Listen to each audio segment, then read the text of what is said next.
एक बहुत ही sad news लेके आया हूँ। वायनाड लैंडस्लाइड पे हमारे इंडिया में अभी तक 406 peoples are dead and still 180 peoples are missing.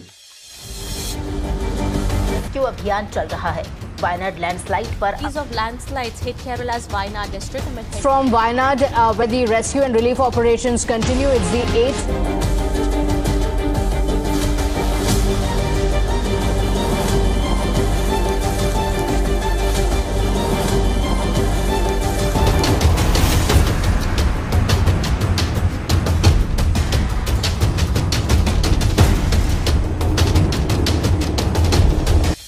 तो बताने में भी बहुत दुख होता है क्योंकि 406 लोगों का जाने जाना इट्स नॉट ए जोक और ये आंकड़ा बढ़ते जा रहा है।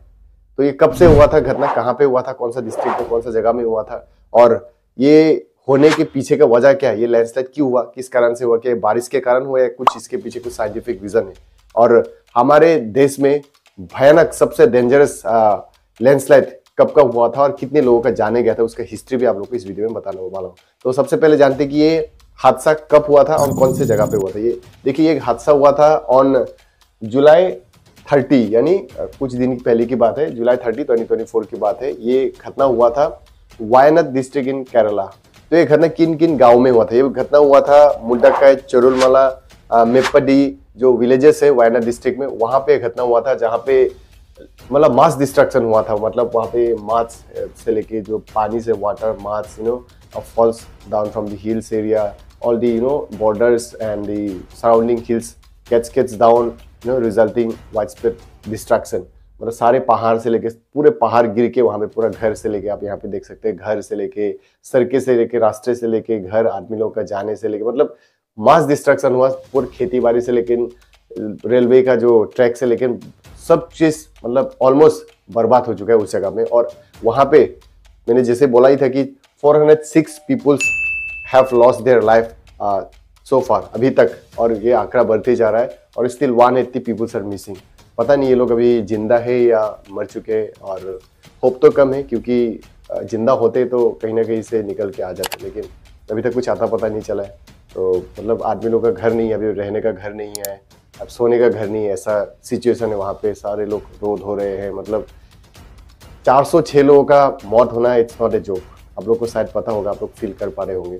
और अभी वहां पे अराउंड 10,000 स्क्वायर किलोमीटर जो एरिया है वहां पे sensitive zone, sensitive area declare किया गया है, इंक्लूडिंग 13 विलेजेस से लेकर सारे जगह में कभी भी कुछ भी हो सकता है। मतलब वहां पे लैंडस्लाइड अभी भी होने का बहुत सारे चांसेस है, तो कभी भी ये हो सकता है। तो सेंसिटिव जोन डिक्लेयर किया गया है। 9,993 स्क्वायर किलोमीटर वहां पे सेंसिटिव, अराउंड मतलब 10,000 स्क्वायर किलोमीटर पकड़ लीजिए, वहां पे सेंसिटिव जोन अभी डिक्लेयर किया गया है। तो कितना खतरनाक सिचुएशन आप लोग सोच के देखिए वहां पे। तो चलिए अब जानते हैं कि मेन रीजन क्या है जिस कारण से वहां पे इतना डेंजरस लैंडस्लाइड होकर इतने लोगों के जाने गया। लेकिन सब लोग सोच रहे हैं कि it is due to heavy rainfall के कारण वहां पे लैंडस्लाइड हुआ। The primary reason is something else. Scientist and ecologist doctor Madhav Gadgil ने कहा है कि the primary reason is due to long term human intervention such as rock quarries वहां पे बनाए गए, हाउसिंग बनाए गए, कंस्ट्रक्शन ऑफ रोड्स, रेलवेज।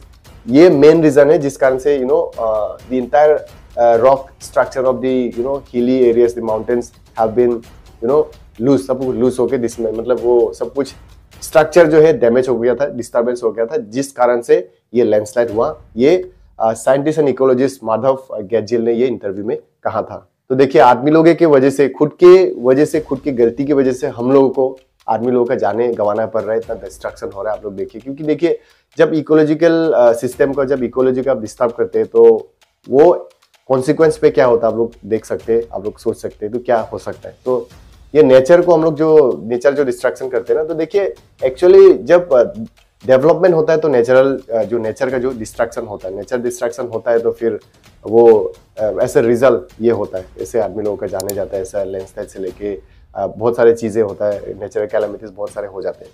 तो ये एक रीजन है। और देखिए इतना ही नहीं, वहाँ पे इसके कारण due to long term human intervention के कारण वहाँ पे उन्होंने ये भी कहा कि वहाँ पे ponds are drying up, irrigation are affected, और वहाँ पे ड्रिंकिंग वाटर का प्रॉब्लम हो रहा है, फ्लड्स मतलब बीच बीच में फ्लड वगैरह भी आ रहा है। तो ये क्या है? तो ये सारे चीज कनेक्टेड होते हैं नेचर के साथ। आप ह्यूमन इंटरवेंशन अगर करते हैं तो बहुत सारे इफेक्ट ये जो है दिखने को मिलते हैं। ये अंदर ही अंदर ही इफेक्ट होता है, लेकिन हम लोग को पता नहीं चलता है। तो देखिए, जब हम लोग छेड़खानी करते हैं नेचर के साथ तो इसका कॉन्सिक्वेंस भी हम लोग को भुगतना पड़ता है सूनर और लेटर, कभी ना कभी तो भुगतना नहीं पड़ता। और आप लोग को बताऊं कि उन्होंने ये भी कहा कि 1600 पहले वहां पे उस जगह पे वेस्टर्न घाट्स पे एक भी नेचुरल कैलेमिटीज, लैंडस्लाइड जैसे कैलेमिटीज कभी भी हिस्ट्री में नहीं हुआ था, लेकिन अभी बहुत सारे लैंडस्लाइड हो रहे हैं ड्यू टू ह्यूमन इंटरवेंशन, आदमी के कारण, हम सब के कारण ये सारे लैंडस्लाइड वगैरह ज्यादा से ज्यादा आज के दिन पे हो रहा है। क्योंकि देखिए, सारे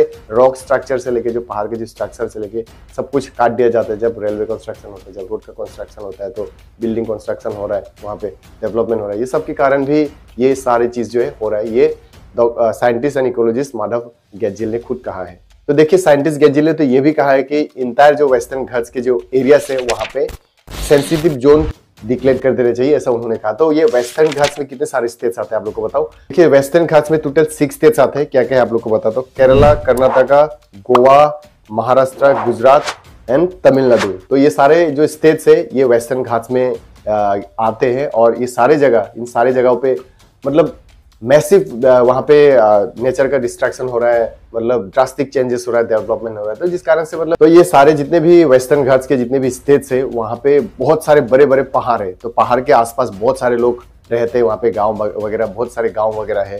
तो उन्होंने ये रिक्वेस्ट किया कि इन सारे जगहों पे सेंसिटिव जोन डिक्लेयर करना चाहिए। उन्होंने कहा मतलब उनके पास बहुत सारे प्रूफ होंगे, उनके पास बहुत सारे रीजन हो गए जिस कारण से उन्होंने कहा है। तो कुछ ना कुछ तो रीजन होंगे भाई, वो खुद साइंटिस्ट है, इकोलॉजिस्ट है, तो उनका भी बहुत सारे नॉलेज है। तो उन्होंने बहुत सारे पैरामीटर्स को एक्यूरेसी उन्होंने देख के, उन्होंने चेक करके कुछ रीजन की वजह से उन्होंने बोला होगा, है ना।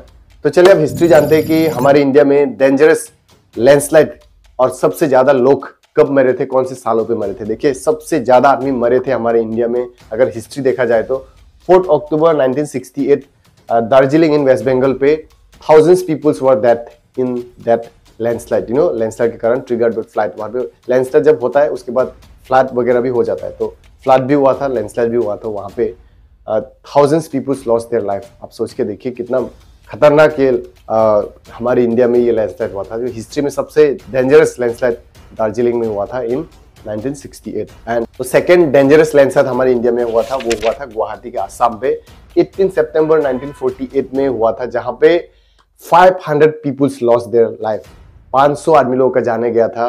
And you know, and the villages were buried away. मतलब इतना खतरनाक लैंडस्लाइड हुआ था हमारे आसाम पे। एंड थर्ड डेंजरस लैंडस्लाइड हुआ था हमारे इंडिया के मालपाव विलेज इन उत्तराखंड में 11 अगस्त टू 17 अगस्त में ये लैंडस्लाइड हुआ था 1998 पे, जहां पे 380 peoples were you know lost their life and the entire village was washed away by the landslide. तो इतना डेंजरस खतरनाक लैंडस्लाइड हुआ था। उसके बाद और भी बहुत सारे लैंडस्लाइड हुआ था हमारे इंडिया में, जैसे कि महाराष्ट्र में जुलाई 2000 में हुआ था, जहां पे 67 पीपल लॉस्ट देयर लाइफ। और उसके बाद बहुत सारे रेल्स के जो ट्रैक्स है वो डिस्ट्रक्शन भी वहां पे हुआ था। और फिर जैसे कि फिर सेम स्टेट पे हुआ था महाराष्ट्र के मेलिन एक गांव पे ऑन जुलाई 30, 2014 पे, जहां पे 150 peoples lost their life and report as per the report 100 peoples were you know missing after this disaster. तो मतलब ऐसे कई सारे हमारे इंडिया में लैंडस्लाइड, बड़े बड़े खतरनाक लैंडस्लाइड हुए। तो जितने सारे जो खतरनाक जो मेन लैंडस्लाइड हुआ था वो सारा डिटेल्स आप लोग को बता दिया। तो मतलब बहुत ही दुख भरी कहानी है। जब हम लोग मतलब ये क्यों होता है, देखिए जब हम लोग छेड़खानी करते हैं ना नेचर के साथ, जब इकोलॉजी को हम लोग छेड़खानी करते हैं या डिस्ट्रक्शन करते हैं या कुछ डिस्टर्ब कर देते हैं, तो सारे जो स्ट्रक्चर जो होता है ना, जो नेचर का स्ट्रक्चर, पहाड़ को काट दिया जाता है। तो पहाड़ जब काट दिया जाता है तो नीचे लूज हो जाते हैं। तो उसके बाद वो सारा चीज जो स्ट्रक्चर है वो मतलब डिस्टर्ब हो जाता है। तो उसके बाद धीरे धीरे करके ये मतलब ग्रेजुअली करके ये गिरना स्टार्ट हो जाता है। तो ये सारे चीज हम लोग के कारण ही होता है। तो जब भी डेवलपमेंट होता है तो हम लोग के इंडिया में प्रॉपर, मुझे लगता है कि बहुत प्रॉपर प्लानिंग के साथ करनी जरूरी है, लेकिन ऐसा नहीं होता है।